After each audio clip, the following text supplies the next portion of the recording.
paz do Senhor Jesus. Que alegria estarmos juntos. Você que tem o seu assento, pode voltar ao seu assento.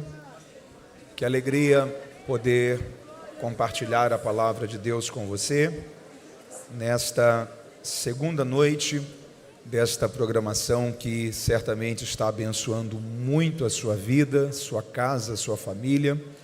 Que bom poder servir a você com uma porção da palavra de Deus esta noite. Que Deus possa mais uma vez falar ao nosso coração de um modo muito especial. Você diz amém? Amém. Uma bênção estar entre amigos, poder louvar a Deus pela vida do pastor Igor, também a pastora Marina, poder rever o pastor Jairo, a pastora Cassiane e servirmos juntos a igreja do Senhor Jesus aqui nesta cidade. Que Deus possa fazer com que cada um desses dias sejam muito, muito especiais para a sua vida e que verdadeiramente você possa acessar um novo tempo, uma nova fase de Deus para você a partir desses dias. Quantos estão com o seu coração aberto para continuarmos a ouvir a voz do Senhor? Diga amém. Amém. Você está com sua Bíblia? Vamos lá? Assentado como você está, abra sua Bíblia comigo no livro do Gênesis. Gênesis capítulo de número 25. Eu gostaria de ler com você em dois textos, primeiro capítulo 25 e depois capítulo de número 32. Gênesis capítulo 25 e também capítulo de número 32. Enquanto você localiza Gênesis 25 e Gênesis 32, deixa eu te dar um bom aviso.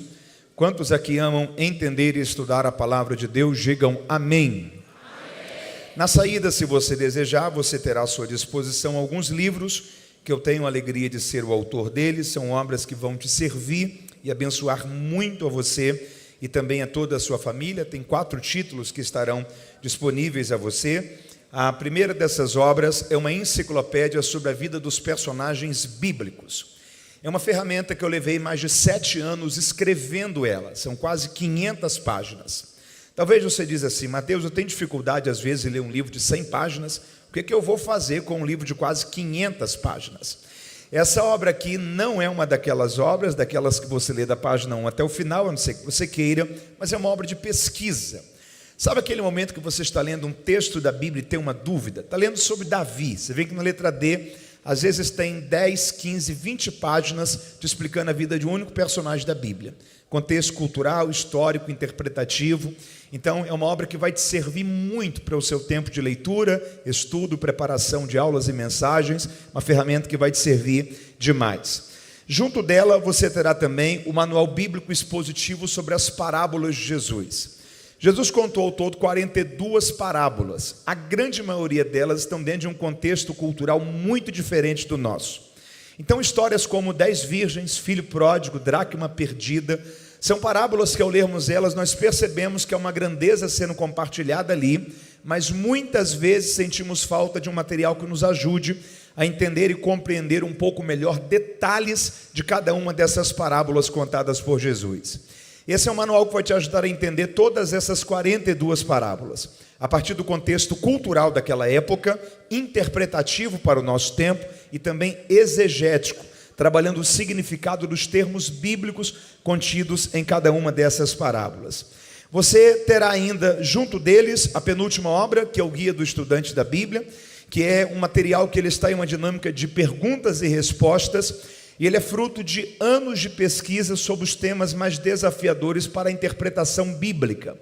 Muitas questões, por exemplo, do contexto escatológico. As pessoas têm muitas dúvidas sobre a volta de Cristo, grande tribulação, governo do anticristo. Como que a gente entende tudo isso que a Bíblia fala sobre o tempo do fim? A vida após a morte, nós reconheceremos as pessoas no céu ou não? Muitas questões do Antigo Testamento, muita gente se pergunta até hoje, o dilúvio ele foi local ou ele foi universal? Porque a Bíblia diz que as águas do dilúvio encobriram toda a terra. Noé vivia no atual território do Oriente Médio. E você sabe muito bem que tem espécies que elas vivem apenas em uma região. Tem animais que vivem apenas na floresta amazônica, no Polo Norte, no Japão, que é uma ilha. Se o dilúvio for universal, como Noé preservou todas essas espécies que viviam apenas em outros continentes? Questões como, por exemplo, um evangelho diz que Jesus curou um cego em Jericó, no outro fala que foram 2. Um evangelho diz que Jesus libertou um endemoniado em Gadara, no outro fala que foram 2. Então são centenas de passagens da Bíblia que às vezes a gente se pergunta como que a gente entende esse texto aqui, se esse outro texto fala isso daqui. É uma obra que vai te servir muito para entender essas questões. E o último livro é minha obra mais recente publicada. O título dele é Lidere a Sua Vida. Ele é um livro publicado pela editora Vida, que é uma das principais editoras cristãs do nosso país. E ele é um livro que fala sobre as crises do nosso tempo, os dramas da nossa geração. Sobre 10 decisões pessoais e intransferíveis, que apenas você poderá fazer para o seu desenvolvimento e o seu crescimento pessoal. Decisões como, por exemplo, sobre como vencer a procrastinação. Você já procrastinou alguma vez? A palavra procrastinar significa deixar para amanhã, seja pela tentativa de tentar fugir de enfrentar isso hoje, ou pela ilusão de pensarmos que amanhã será muito mais fácil. Pelo menos 80% de nós aqui essa noite temos sonhos, projetos e ideais que já éramos para ter concluído há muito tempo. Não concluímos ainda porque a gente procrastina. Como que a gente muda isso? Gestão do tempo. Você caminha com o sentimento de que o tempo está passando e você não está conseguindo fazer tudo o que era para estar sendo feito. Questões como perfeccionismo. Há pessoas que sofrem por serem perfeccionistas. Elas pensam que se não ficar milimetricamente perfeito não serviu. Por não terem entendido que aquilo que foi bem feito é muito melhor do que o perfeito, que dificilmente a gente consegue fazer. Mas como que a gente traz isso para a prática na mente da gente? Situações relacionadas à saúde emocional. Há pessoas que possuem potencial, habilidade, sabem como fazer, mas por causa das suas emoções, a sua vida está parada. Seja por causa de medos, traumas complexos, problemas relacionados ao perdão, situações que paralisam a vida da gente no campo emocional e muitas coisas em outras áreas da vida também são afetadas. Então, esse livro aqui é um autoexame, são 10 capítulos, para você passar por eles repensando como está a sua vida, as áreas que você precisa melhorar. É um livro que vai te servir muito para a sua gestão da sua vida pessoal. É um livro que, se você não estiver lendo nenhum outro livro agora, uma boa leitura para você iniciá-la já a partir de hoje mesmo. Lidere a sua vida. Ninguém vai poder fazer isso no seu lugar e o seu futuro espera que você faça isso muito bem feito. Na saída eles vão estar disponíveis a você. Você pode adquirir só 1, 2, 3 ou os 4. O valor deles, 1 é 50, 2 são 80. Levando os 4 é como se você tivesse ganhado 1. Os 4 ficam 150. Você pode parcelar ainda sem juros ou por meio do débito ou Pix. Parcelar vai te servir, abençoar muito a você e também a sua família. Você me ouviu e entendeu? Diga amém. Gênesis capítulo 25, Gênesis capítulo 25, eu gostaria de ler com você alguns versículos a partir do versículo 19, Gênesis 25, a partir do versículo 19, a palavra de Deus nos diz assim: estas são as gerações de Isaque, filho de Abraão. Abraão gerou a Isaque, e era Isaque da idade de 40 anos, quando tomou por esposa Rebeca, filha de Betuel, arameu de Padã-Arã, irmã de Labão, também arameu. Isaque orou insistentemente ao Senhor por sua mulher, porque ela era estéril, e o Senhor ouviu as suas orações, e Rebeca, sua mulher, concebeu. Os filhos lutavam dentro dela. Então ela disse: se isso é assim, por que eu estou deste modo? E foi perguntar ao Senhor. O Senhor lhe disse: 2 nações há no teu ventre, e 2 povos se dividirão das tuas entranhas. Um povo será mais forte do que o outro povo, o maior servirá ao menor. Assim que se cumpriram os dias para que desse à luz, havia gêmeos no seu ventre, e saiu o primeiro ruivo, e todo revestido de pelo, por isso lhe chamaram Esaú. Depois saiu o seu irmão agarrado à sua mão ao calcanhar de Esaú, por isso lhe chamaram Jacó. E era Isaque da idade de 60 anos, quando Rebeca os gerou. Agora capítulo 32, talvez algumas páginas após, capítulo 32, versículo 22. Gênesis 32, 22. E levantou-se aquela mesma noite, e tomou suas 2 esposas, suas 2 servas, seus 11 filhos, e passou o val do Jaboque. Tomou-os e fê-los passar tudo que tinha. Jacó, porém, ficou só. E lutou com ele um homem, até que a alva subiu, o dia começou a clarear. E vendo este que não prevalecia contra ele, tocou-lhe a juntura de sua coxa, e se deslocou a juntura da coxa de Jacó, enquanto lutava com ele. Ele disse: deixa-me ir, pois já rompeu o dia. Ele, porém, respondeu: não te deixarei ir, se não me abençoares. Perguntou-lhe: qual é o teu nome? E ele disse: Jacó. Então disse: não se chamará mais o teu nome Jacó, mas Israel, porque como um príncipe lutaste com Deus e com os homens e prevaleceste. Jacó lhe perguntou: diga-me, deixe-me saber o teu nome. E ele respondeu: por que perguntas pelo meu nome? E ali o abençoou.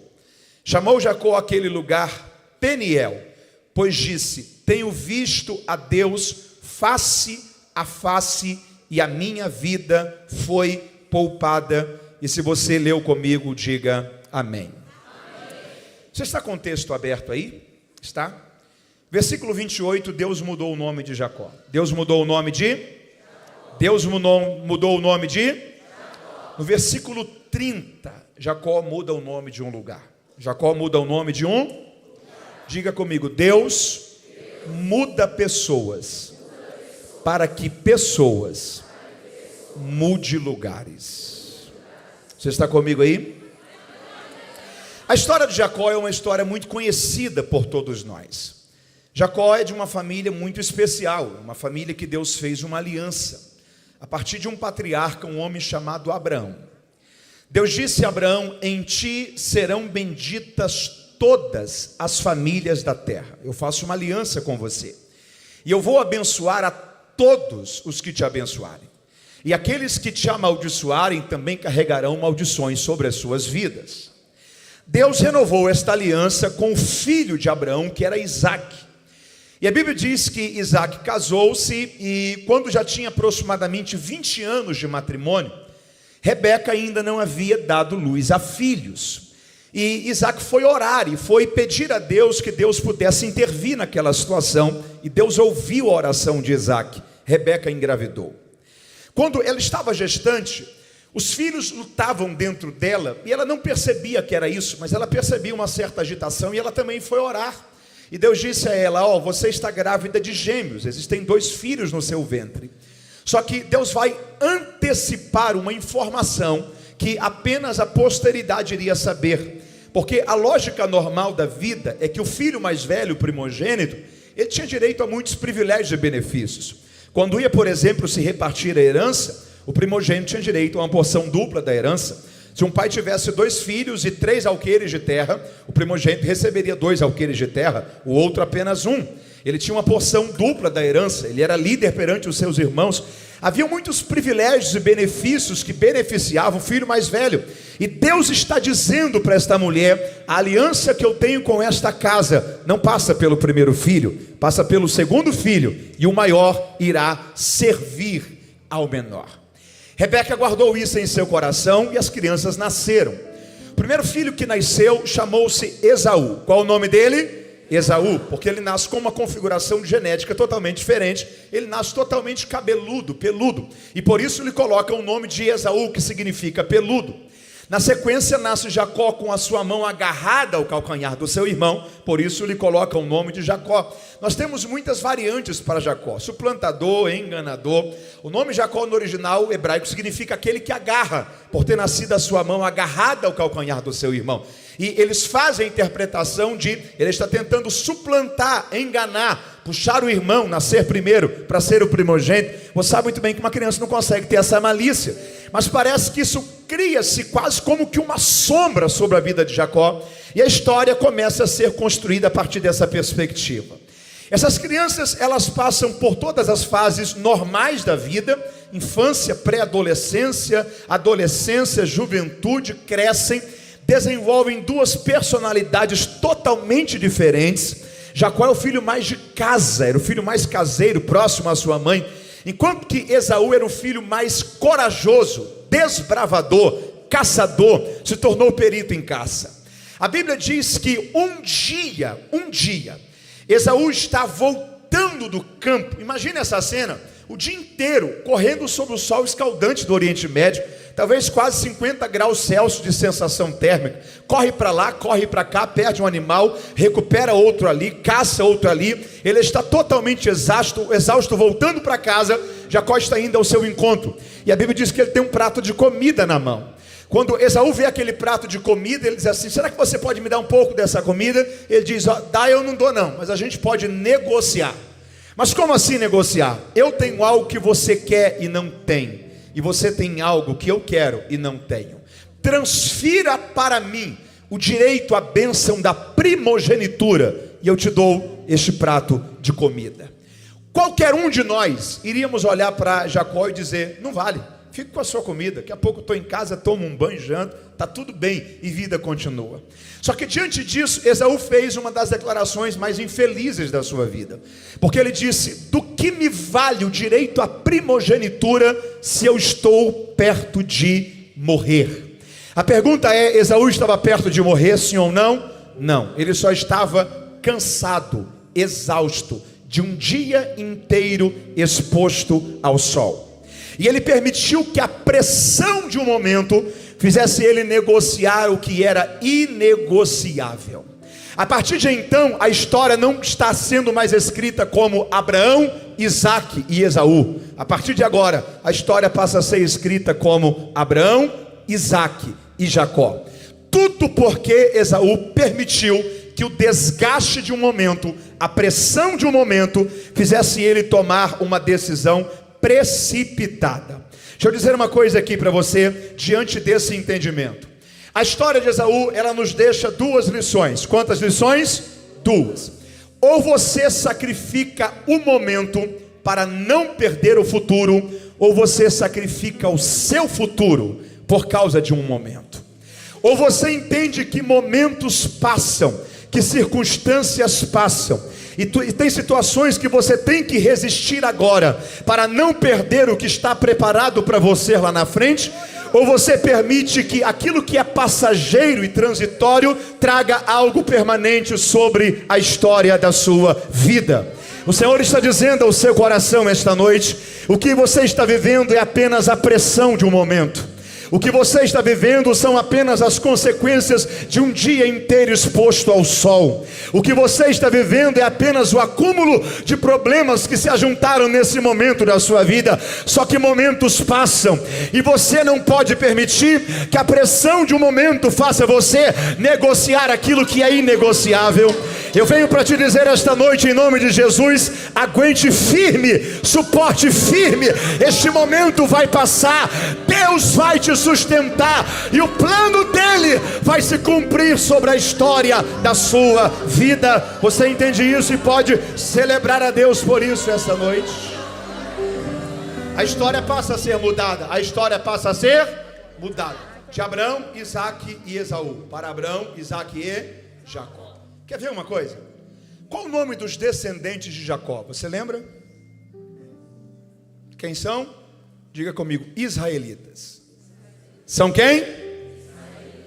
Não eram para ser os jaconitas? Qual o nome da descendência de Esaú? Você lembra? Diga comigo: edomitas. Edom significa, sabe o que? Vermelho. Da onde vem vermelho? Esaú significa peludo. Gênesis 25:30 diz que a descendência de Esaú é chamada de edomitas, porque vermelho era a cor das lentilhas que Esaú vendeu a sua primogenitura. Alguém sempre será lembrado por aquilo que se vendeu. Você será lembrado ou pelas alianças que se construiu, ou pelos princípios que quebrou. A descendência de Jacó não se chama jaconitas, se chama israelitas, porque ele começou como Jacó, mas um dia esse Jacó teve um encontro com Deus.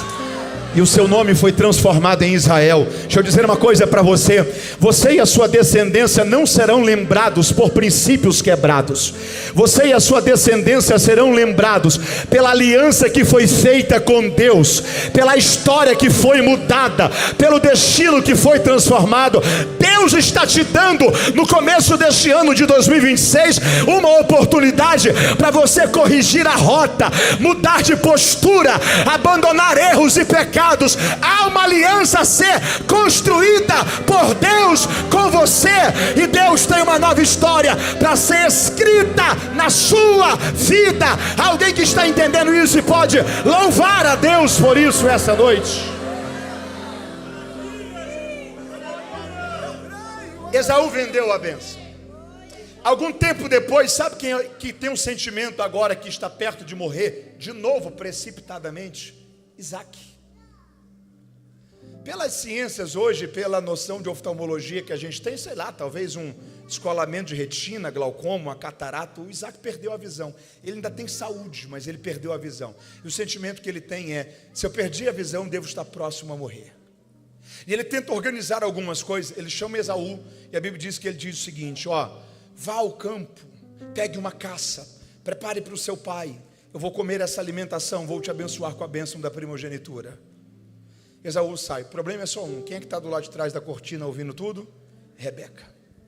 Rebeca chama Jacó, e o texto diz que ela diz assim: ó, vá no quintal e pegue 2 cabritos. Quantos cabritos? Qual foi a proposta de Isaac para Esaú? Vá ao campo e pegue uma caça. Uma. E qual é a proposta de Rebeca para Jacó? Vá ao quintal e pegue 2. Deixa eu falar uma coisa aqui para você: cuidado com as coisas fáceis, cuidado com os resultados rápidos. Aquilo que não vale muito não também dura por muito tempo. O Jacó ele pega as vestes do irmão, a mãe constrói uma história. O pai está cego, na mente do pai apenas Esaú sabe da informação. As vestes que tem o cheiro, que tem a textura, todo o ambiente construído no diálogo entre Isaac e Esaú. Jacó rouba a bênção de Esaú. Sabe o que a Rebeca está revelando aqui? Que ela não confiava completamente em Deus. Sabe o que ela está dizendo? Se eu não fizer alguma coisa, Deus não vai conseguir cumprir aquilo que ele disse lá atrás, quando ele falou que a bênção seria sobre o segundo e que o maior iria servir ao menor. O que ela estava dizendo era: se eu não prejudicar Esaú para beneficiar Jacó, se eu não fizer do meu jeito, Deus não vai conseguir cumprir aquilo que ele falou. Deixa eu dizer uma coisa para você esta noite: Deus não precisa que você coloque a sua mão naquilo que ele está fazendo com a mão dele, porque Deus, ou você confia por inteiro ou você não confia. Não tem como confiar em Deus pela metade. Se ele falou, ele é fiel suficientemente para cumprir todo o propósito e toda a vontade dele para a história da sua vida. Você está entendendo isso? Jacó roubou a bênção de Esaú. Algum tempo depois, quando Esaú chega com um prato de comida, o pai fala assim: ó, mas eu já abençoei. Não abençoou. Começa a discussão, descobre-se tudo. Jacó havia roubado a bênção do seu irmão. Esaú agora quer matar Jacó. Você conhece a história? Deixa eu acelerar aqui. Jacó tem que mudar-se para um outro país, Padã Arã, aonde o irmão da sua mãe, Labão, morava. Ele vai para lá em busca de fuga e refúgio. O problema é só um: quando ele chega em Padã Arã, ele conhece uma moça chamada Raquel. Qual o nome dela? Quando ele conheceu Raquel, aconteceu o quê? Na hora, se apaixonou. Ele chegou e falou: que moça é essa aí? Alguém falou assim: essa daí é filha de Labão. Mas qual Labão? Labão é irmão de Rebeca, mas Rebeca é minha mãe, então está tudo em casa. Ele chega para o Labão e fala assim: eu quero me casar com a sua filha.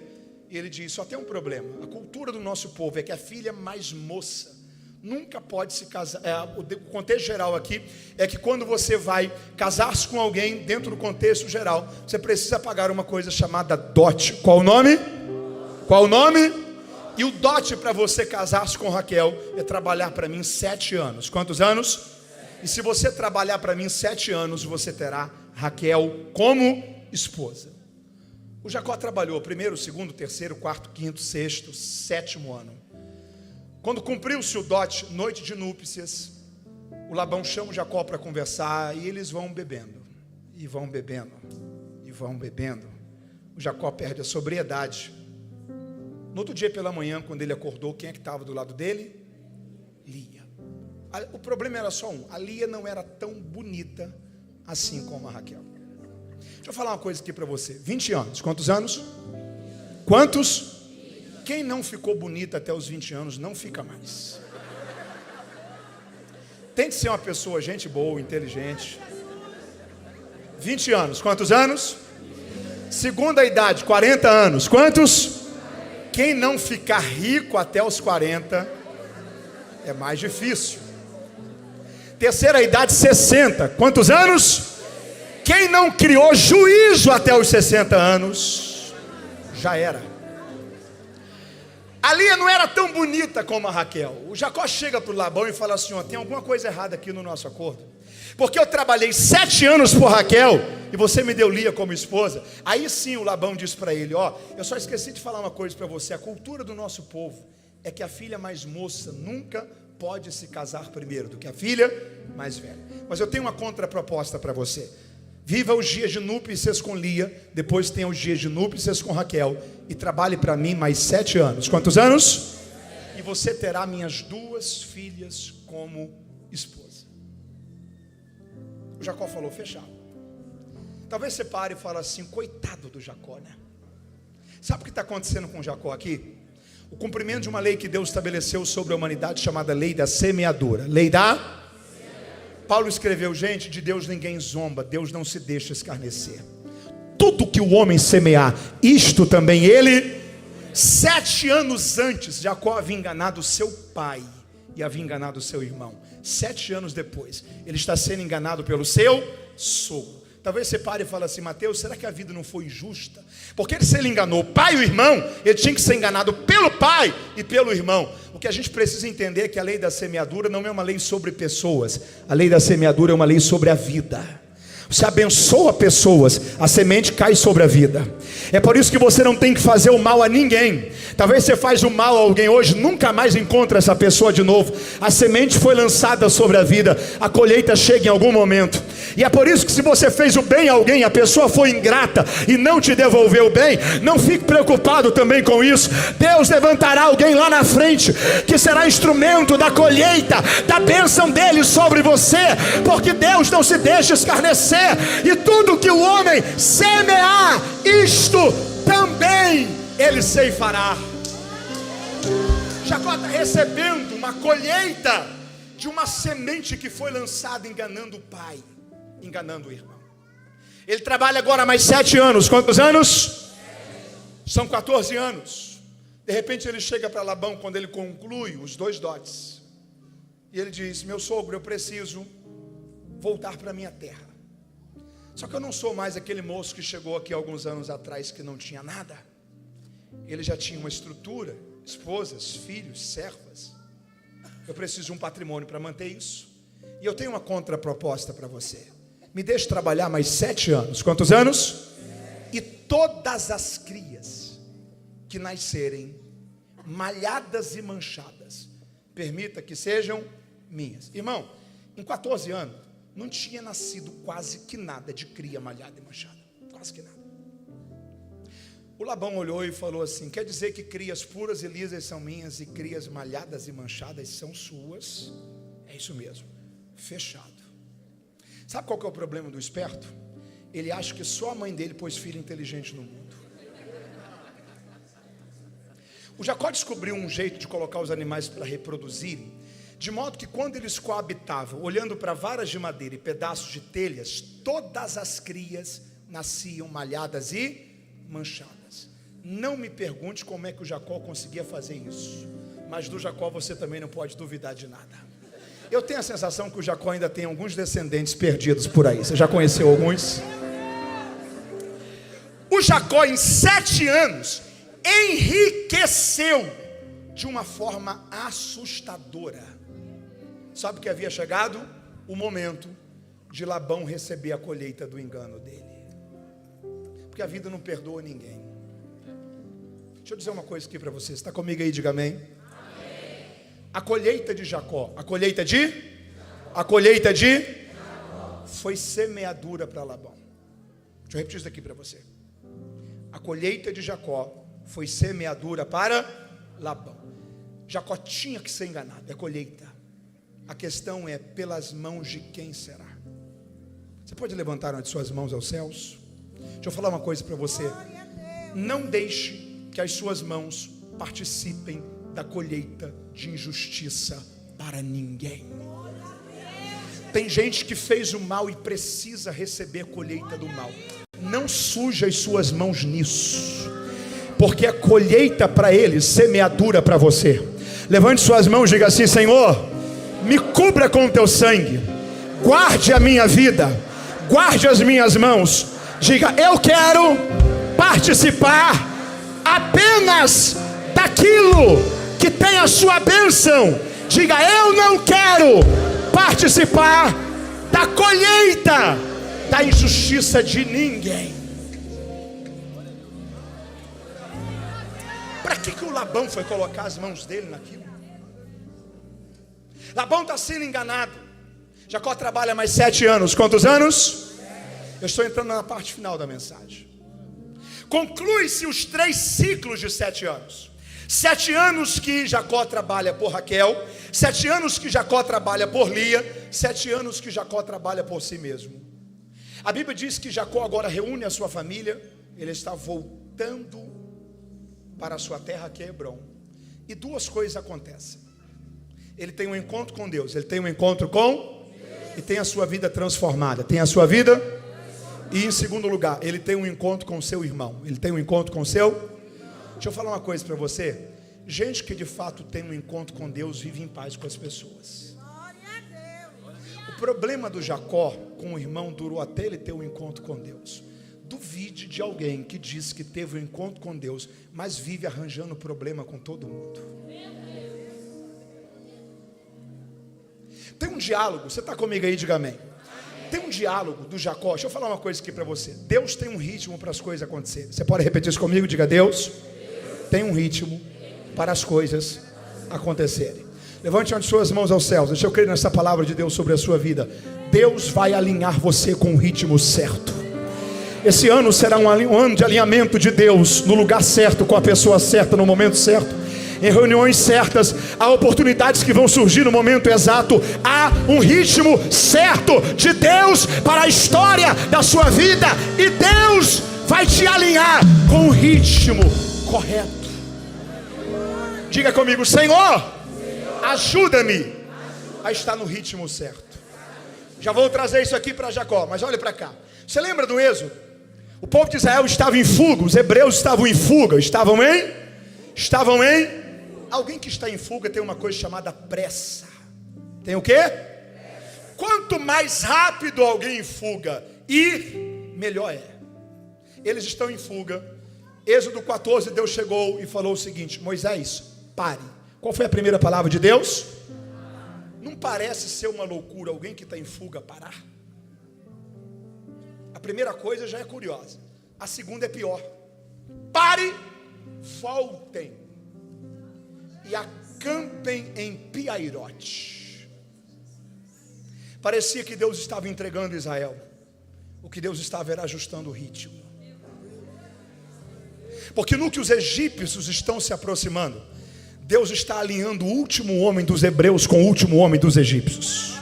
De modo que quando o mar se abre e os hebreus passam por inteiro, quando o último homem dos hebreus sai, o último homem dos egípcios entra dentro do mar. Deus fecha o mar, todos os hebreus são livres e todos os egípcios são destruídos. Porque o ritmo certo te dá livramento, o ritmo certo te traz escape, o ritmo certo te alinha com aquilo que é o projeto de Deus para a história da sua vida. Neste ano, Deus vai te alinhar no ritmo correto. Alguém que está entendendo isso? Quando Jacó se encontrou com Esaú, a Bíblia diz que Esaú olhou para Jacó e disse: vamos comigo no meu carro. A intenção não era amar, eles já haviam se reconciliado. Vamos comigo no meu carro, vamos comigo no meu. Jacó olhou e falou assim: não posso. Por que você não pode? Porque eu estou com uma caravana aqui. Tem mulheres aqui. Tem crianças aqui. Sabe o que Jacó está dizendo? Eu não posso deixar que o seu ritmo atrapalhe o ritmo da minha casa. Porque não adianta eu chegar se a minha família não chegar junto. Não adianta eu chegar se os meus filhos não chegarem junto. O ritmo certo te dá livramento. O ritmo certo guarda a sua casa. Cuidado para você não prejudicar a sua família por causa do ritmo de outras pessoas. Esse é um ano para você se alinhar no ritmo certo, porque no ritmo certo existem bênçãos de Deus para a história da sua vida. Alguém que está entendendo isso essa noite? Duas coisas acontecem. Quantas coisas? Primeiro, Jacó se reconcilia com Esaú. Segunda e última, dobre a sua atenção. Jacó tem um encontro com Deus. Foi um local chamado Val do Jaboque. Qual o nome? Só que tem uma curiosidade, e a riqueza da Bíblia está nos seus detalhes. Porque o texto diz que Jacó passou todo mundo e Jacó ficou só. Você pode repetir comigo isso bem forte? Diga: Jacó ficou só. Lembra daquela velha máxima, porém sempre atual, de que aquilo que nós somos quando tem alguém por perto é o quê? A nossa reputação. Mas aquilo que nós somos quando não tem ninguém por perto é o nosso caráter. Deus encontrou-se com Jacó, não quando Jacó tinha muita gente. Deus encontrou-se com Jacó quando Jacó estava só. Aquilo que um indivíduo é quando está só, revela quem ele é de verdade. O diabo sabe disso. O diabo não foi tentar Jesus no meio da multidão quando ele foi batizado. O diabo foi tentar Jesus 40 dias depois, quando Jesus estava só. Porque a tentação dificilmente ocorrerá na coletividade. A tentação, na grande maioria das vezes, ocorrerá na individualidade. Você acha que o diabo vai vir te tentar aqui no janeiro profético? Ele vai esperar essa semana passar. Ele vai tentar encontrar você quando você estiver só, em casa, no trabalho, na escola. Porque aquilo que você é quando tem alguém por perto é a sua reputação, é a sua. Aquilo que você é quando não tem ninguém por perto é o seu. Guarde uma coisa com você: quando Deus precisa mexer na reputação de alguém, pode ter certeza, Deus já deu muitas oportunidades para corrigir o caráter e foram negligenciadas. Cuide do seu caráter e Deus cuidará da sua reputação. Deus encontrou-se com Jacó quando Jacó estava só. Quando Jacó estava um anjo, um ser, uma teofania, um ser espiritual aparece para Jacó. Eles começam a enfrentar uma guerra a noite inteira. Amanhã está querendo chegar. Aquele ser quer seguir. Jacó está o agarrando, está dizendo: você não sai daqui enquanto você não me abençoar. Jacó resiste, é ferido na coxa. E a Bíblia diz que desde aquele dia Jacó nunca mais andou perfeitamente, sempre andou mancando. Porque um encontro com Deus sempre muda para sempre alguma coisa na vida da gente. Amanhã está chegando mais ainda, o dia está querendo clarear. Jacó está segurando aquele ser espiritual. E ele faz uma pergunta para ele: qual é o seu nome? Qual é o seu? Qual é o seu? Essa aqui é a pergunta mais mal resolvida da vida de Jacó. Essa aqui é a pergunta mais mal resolvida da vida de... Você lembra onde foi que ele ouviu ela primeiro na Bíblia? Ele está dentro do quarto do pai. O pai está cego. Ele tem um prato de comida na mão. Ele está com as vestes do irmão.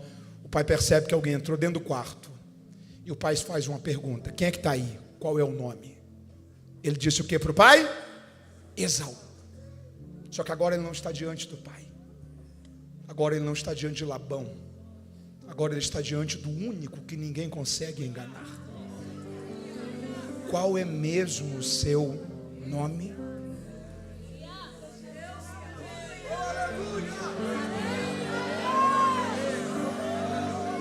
Deixa eu dizer uma coisa aqui para você. Deus não espera encontrar na gente perfeição. Só que tem uma coisa que Deus não abre mão de encontrar na gente: sinceridade. Você lembra da mulher cananeia? Jesus está numa região de divisa, Tiro e Sidom. Tiro e? Já percebeu que toda região de divisa é uma região de mistura de culturas? Vá aqui, por exemplo, no norte do estado de São Paulo, divisa com o Rio. Tem gente que mora do lado de cá, mas o jeito é carioca. Vá aqui na divisa de São Paulo, por exemplo, com Minas, perto de Águas de Lindóia. Tem gente que mora do lado de cá. O sotaque é mineiro, a culinária é mineira. Porque toda região de divisa é uma região de mistura de culturas. Jesus está numa região de divisa, Tiro e Sidom. Do lado de lá é Fenícia. Tem uma mulher, ela tem uma filha, está terrivelmente endemoniada. Ela sabe que Jesus pode resolver o problema dela.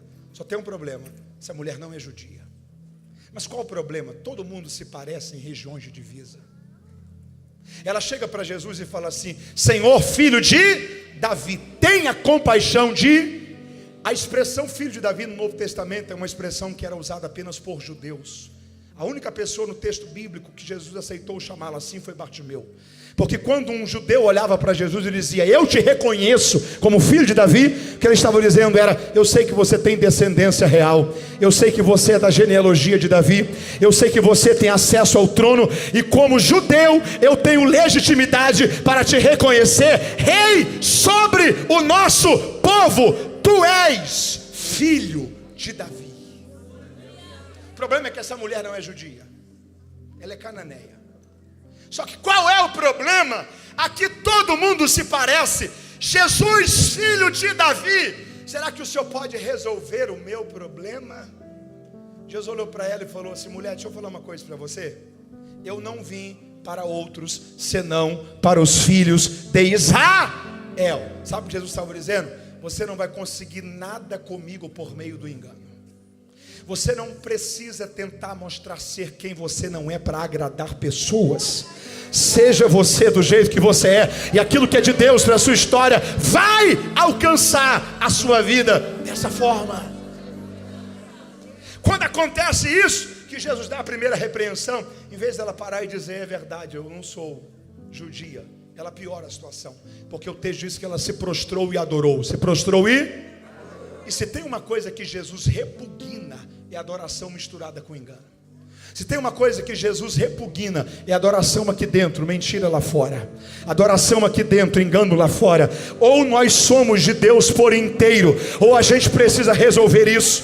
Quando ela misturou aquilo que é santo, que é adoração, com a profanação do engano, Jesus olhou para ela e falou assim: mulher, não é justo que eu pare de alimentar filhos para alimentar cachorrinhos. Você não é filha, você não tem acesso à mesa.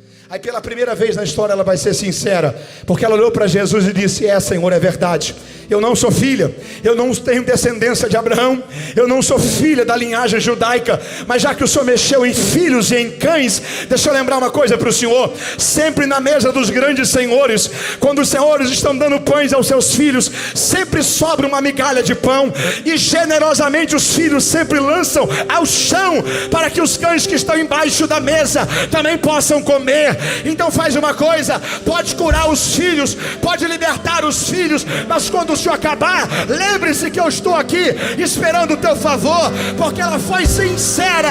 Jesus olhou para ela e disse: mulher, nem em Israel eu encontrei tanta fé. Pode voltar para casa, a sua filha já está liberta. Porque onde há sinceridade, há milagre da parte de Deus. Você pode celebrar a Ele por isso nessa noite. Qual é mesmo o seu nome? Senhor, o meu nome é Jacó. O meu nome é? Então não te chamarás mais Jacó,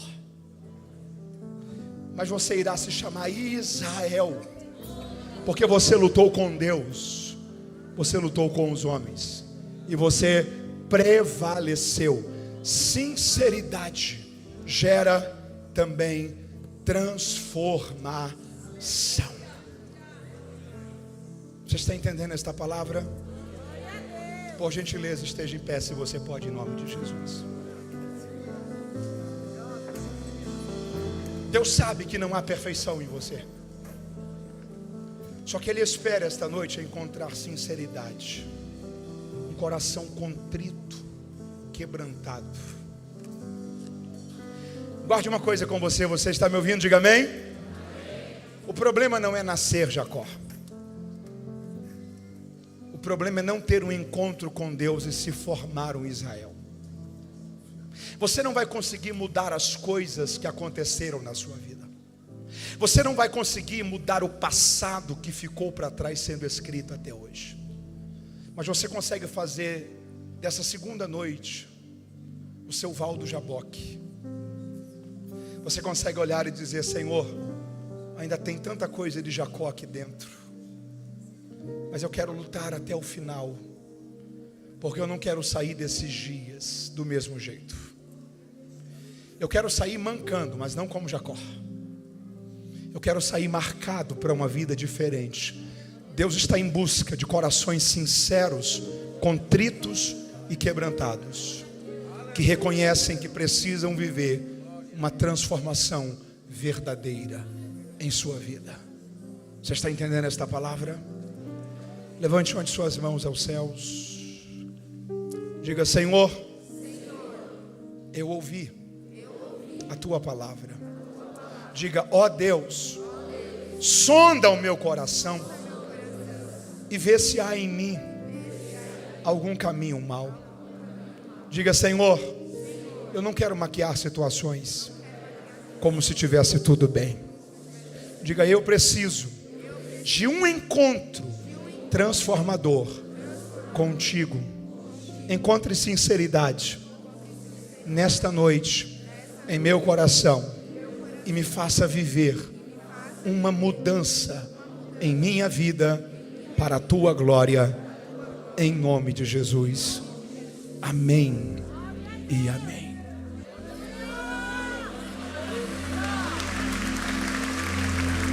Deixa eu dizer uma última coisa a você.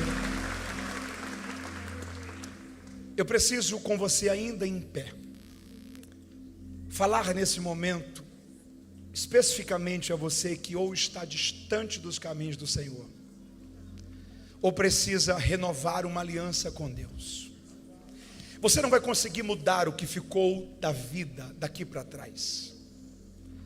Você não precisa também se culpar de um passado de Jacó, mas você não pode levar a culpa de ter tido a oportunidade de ter um encontro com Deus e se negado, ser transformado em Israel. Essa noite é um Val do Jaboque de Deus para você, e o Senhor está te convidando a passar para o outro lado da história da sua vida, a deixar para trás o que precisa ficar para trás, para começar a viver um novo tempo em Deus, a partir desta noite. Você está me ouvindo? Diga amém. Nós precisamos orar neste momento por você que ou está distante dos caminhos do Senhor, ou precisa refazer, renovar sua aliança com Deus. Essa noite é momento de voltar. Aonde está a primeira vida para Cristo desta noite, deste culto? Dê um sinal com uma de suas mãos. Nós queremos orar por você neste momento em nome de Jesus. Há alguém que está distante dos caminhos do Senhor, que veio a este culto esta noite, mas que a sua aliança ainda está rompida, quebrada, que você sabe que do jeito que está não agrada ao coração de Deus, e o Senhor está te convidando a passar esse val para o outro lado, a passar essa fase para um novo tempo, a entrar em um novo tempo de Deus para a história da sua vida. Eu estou aguardando a primeira vida para Cristo desta noite. Você está me ouvindo? Diga amém. Carinhosamente dá um sorriso bonito a essa pessoa que está do seu lado. Pergunte se ele ou ela já entregou a vida a Jesus. Toda a igreja, por favor, na galeria também, pergunte a quem está ao seu lado se ele ou ela precisa fazer uma decisão por Cristo. Faz convite a ele, faz o convite a ela. Pergunte se ele ou ela precisa fazer esta decisão essa noite. Se do seu lado há alguém que precisa fazer essa decisão por Cristo, se ofereça a trazê-lo, a vir com ele, a vir com ela, a conduzir esta vida a Cristo. Aonde está a primeira pessoa para Cristo desta noite? Nós estamos esperando você. Não importa quão distante você tem vivido, quão longe daquilo que você sabe que é o caminho de Deus para a sua vida você tem estado, o Senhor te convida esta noite a mudar a rota, a corrigir a história e a viver um tempo novo de Deus para a sua vida. Me parece que está chegando um jovem. Você pode louvar a Deus pela vida dele. Que Deus abençoe, que Deus te abençoe, que Deus te abençoe. Que um tempo novo de Deus se inicie sobre a sua vida. Que Deus abençoe você, sua família, sua casa. que um futuro novo de Deus esteja começando para a sua vida. Um futuro muito melhor, de paz, de alegria, de crescimento, prosperidade sobre a sua vida, em nome de Jesus. Há uma segunda vida para Cristo esta noite? Se há, nós estamos esperando você no altar. Ajuda-nos a identificar se você está vindo com uma de suas mãos. Aonde está a segunda vida para Cristo esta noite? Ouça isso. Só sabe a falta que faz Jesus em uma casa quem cresceu em uma casa que Jesus não estava nela. Só sabe a falta que faz Jesus em uma casa quem cresceu em uma casa que Jesus não estava nela. Você que é pai e mãe, é mais do que uma decisão sobre você, é uma decisão sobre os seus filhos, é uma decisão sobre a sua família, sobre as pessoas que você mais ama. É um novo destino sendo construído para a história da sua casa a partir desta noite, em Cristo Jesus. Não brinque com o futuro, não brinque com o destino daqueles que você tanto ama. Venha renovar uma aliança com Deus em sua família esta noite. Eu estou esperando a segunda vida para Cristo deste culto. Aonde você está? Está chegando a segunda vida para Cristo? Você pode dizer mais uma vez, glória a Deus? Que alegria vê-la fazer essa decisão. Que Deus a abençoe. Que Deus abençoe sua casa, sua família, o seu futuro, em nome de Jesus. Há uma terceira vida para Cristo esta noite. Aonde você está? Eu espero você um instante mais. Se você está na galeria, eu espero você um instante mais. Ajuda-nos só a saber aonde você está. Sinalize com uma de suas mãos que você está chegando. Nós estamos aguardando você para orarmos juntos neste momento. Há um tempo novo de Deus sobre a história da sua vida. Há mais alguém? Há uma terceira vida para Cristo? Se há uma terceira vida para Cristo, nós ainda aguardamos você um instante mais. Não importa quão longe você esteve, quão distante o seu coração foi, ou quão terrível foram os locais que os seus pés pisaram. A graça de Deus te alcança nesse estado, te limpa, te restaura, te perdoa. O amor de Deus te alcança, te dá uma nova chance, te faz viver um novo momento na sua vida. Pergunto pela última vez: há mais alguém que esta noite ouviu esta palavra e percebe que a sua história também precisa viver uma transformação, como a história de Jacó? Se há, eu pergunto ainda mais esta vez: aonde está você? Venha a Cristo esta noite. Venha a Cristo esta noite. Enquanto você vem, nós ainda esperamos você. Enquanto você vem, nós pedimos que toda a igreja estenda as mãos para cá. Estenda as suas mãos para cá. Que Deus abençoe este jovem, esta moça. Vocês estão ganhando uma família espiritual a partir desta noite. Estenda as suas mãos, toda a igreja.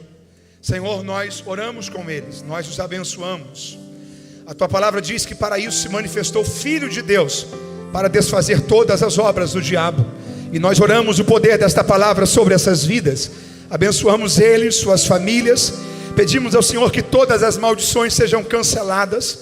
Tudo aquilo que foi dito, desejado, projetado contra eles, contra a família deles, contra a vida deles, que seja repreendido e neutralizado pelo poder que há no teu nome, em nome de Jesus. Senhor, nós oramos o poder desta palavra sobre essas vidas, e nós os abençoamos e declaramos que a melhor fase da vida deles começa a partir desta noite, em tua presença. A igreja que assim concorda, diga amém. Deus os abençoe em Cristo Jesus. Amém e amém.